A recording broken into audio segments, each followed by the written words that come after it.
All right, and welcome to Combining Like Terms, Level 9 in our Ultimate Guide to Solving.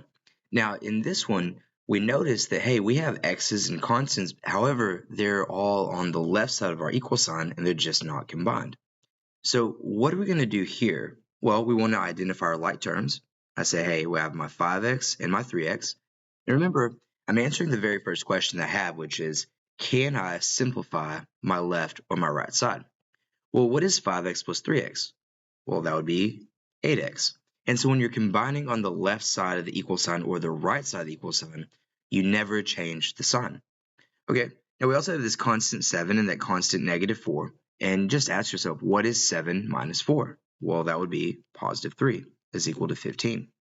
And then from here, we just do our standard solving. We go ahead and do our order of operations in reverse. We notice that we have multiplication, we notice that we have addition, and when working backwards, of course, we get rid of the addition first with subtraction. We have our zero pair, and 8x is equal to 15 minus 3, which would be 12, and after dividing both sides by 8, we could write x is equal to 12 over 8.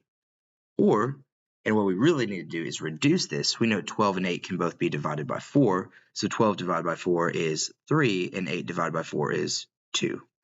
And there's our answer. All right, pause the video, finish taking notes, and let's move to our second example. Okay, here we are in example 2. Now notice on this one, I've included an x on the right side. Well, once again, we ask ourselves our first question. Can I simplify the left or the right side? Well, let's go ahead and simplify this left side by combining our like terms here. We have this negative 8x and this positive 5x. What is negative 8x plus positive 5x? Well, there's more negatives than positives, and so it's negative 3x. We also have this positive 4 plus 6, which would be plus 10 is equal to, and on the right, we just keep our 12 minus 5x. Now from here, I ask myself my second question, are my x's together? And the answer is no. There's an x on the left and x on the right.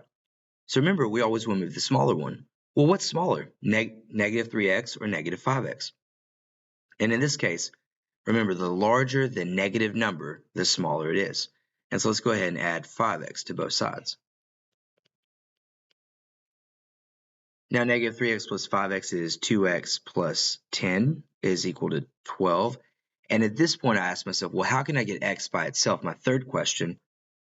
And I, of course, do my order of operations in reverse. So I notice once again, I have multiplication, I have addition, and we'll get rid of the addition through minus 10, minus 10. I have 2x is equal to 12 minus 10 is 2. Oh, look at that. I get rid of division by dividing. I get rid of the multiplication by dividing, and 2 divided by 2 is 1.